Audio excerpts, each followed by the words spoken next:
जी अस्सलाम वालेकुम वरहमतुल्लाहि वबरकातुहू। जनाब अज माशाअल्लाह 4 बकरां दी लाट आई ने ते मेरा वीडियो नूं शुरू तो लैते आखिर तक जरूर वाच कीता करो, वेखा करो कि तुहानूं अच्छी तरह इन्फॉर्मेशन हो सी। ते बड़े दोस्तों की फरमाइश हुई कि फौजी भाई 4 बकरां दी ना इकट्ठी लाट लाई करो तो वीडियो थोड़ी जी लंबी बनाई करो। आज जनाब दोस्तों की फरमाइश भी पूरी की है। तो पहले नंबर पर माशाअल्लाह अपने पंजाब का नंबर 1 ब्रीड माशाअल्लाह शुमार होंदा है शेरा बीतल। क्वालिटी वाइज नंबर 1 ही ने, कन्ना दे लापर जबरदस्त, तोता फेस, चंगी जालर, वाइट अख, लंबी वेल, लंबी गर्दन, दोम बिल्कुल तीरली कार सीधी। वेखो जी मैं जितनी हुण तरीफा करा रट्टे फेरा मेरा फायदा कोई नहीं। चीज़ तुहाडी अखां दे सामने ही ने। बकरियां वास्ते सानी रखो ना ते कमाल दी चीज़ ने। अगर तुसी कुर्बानी वास्ते पलाई वास्ते बकरा लमना चाहो ना तो माशाअल्लाह चस करे सी और बिल्कुल खीरा ही ने। और हाइट है 33 तो 34 इंच ने। बिरा कमाल दी चीज़ ने। लख वाली ब्रीड है, इंशाअल्लाह 1000 रुपये मिल सी। वेखो जी पूरी लाट को ली सी तो फिर वारद मिल सी, अगर लैदा ली सी तो फिर वह लैदा रेट होना है।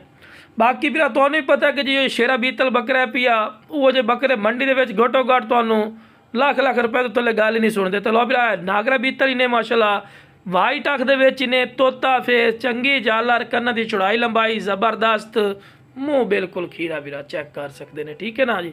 यदि बिरा 32 इंच हाइट ने, 31-32 इंच खूबसूरत चीज़ ने। उम्र यदि बिरा 8 महीने ने। ठीक है मेरा बिरा 2025 की कुर्बानी तो भी लगता ही ने। अगर बकरियों वास्ते सानी रखो ना माशाअल्लाह माशाअल्लाह अल्लाह बुरी नज़र तो बचावे तो मेरा बिरा कमाल दी चीज़ ही ने। ठीक है ना जी। रखण दी चीज़ ने। वेखो जी आप उतों टैडे दोगले बकरे लै लेने ना तो उन्होंने खवा खवा के जरीलो खुआर हो जाने तो एंड ते आने यार फौजी बिरा ना कद करते ना गोशत बदेंदे। वेखो जी नस्ली चीज़ ले सुनो मेरा बिरा वह बेनीफिट होंदा इन्हें, फायदा होंदा इन्हें कि वजन भी करते हैं।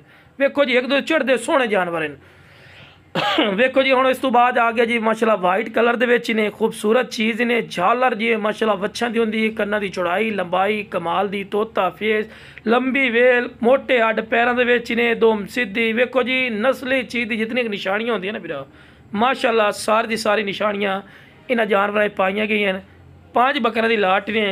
जिस भाई नूं चाहिए इंशाअल्लाह मुनासिब राइट ते भी मिल जासी। बाकी ये नाल दे हकीकत गल है, तुसीं मंडी चले जाओ ना तो जमदा बच्चा भी तुहानूं 40-50 हज़ार तो थल्ले नहीं मिलना। जमदा बच्चा ये तो माशाअल्लाह फुल बकरा है ना माशाअल्लाह। यदि भी 31-32 इंच हाइट ने, खूबसूरत चीज़ ने, कन्ना दी लेंथ जबरदस्त ने। क्वालिटी वाइज तुहाडी अखां दे सामने खीरा माशाअल्लाह मुँह ही ने पिया।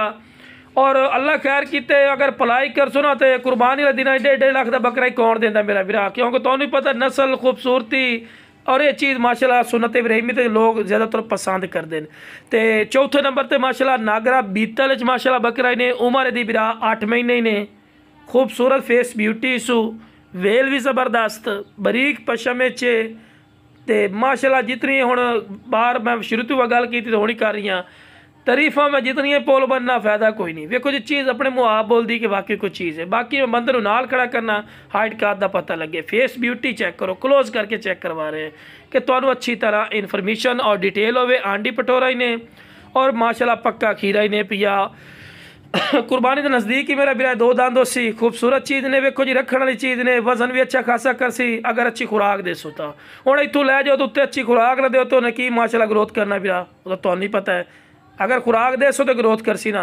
तो लो बिरा आखिरी नंबर पर आ गए माशाअल्लाह हुसन दा शहजादा ही ने। 32-33 हाइट ने, डबल हड्डी गोश्त दा पर जो होता ना गुलगला बकरा माशाअल्लाह ये ओ बकरा ने, गुलगला बकरा माशाअल्लाह। कन्ना दी चौड़ाई लंबाई जबरदस्त। थोड़ी यह चीज़ किसी को अयाली को फार्मर को खलोती हो ना तो असी बिरा मैं 80,000 तो थले गल ही नहीं सुनता। ये हकीकती गल ही नहीं। हुण यह लाट तुसीं मंडी चले जाओ ना तो तुहानूं घटो घट 60,000 तुसीं वीडियो भी वेखदे हो 100 मंडियां दी 60-65 हज़ार तो थल्ले गल नहीं सुननी। लेकिन बिरा अपना रेट नहीं होना ही ने।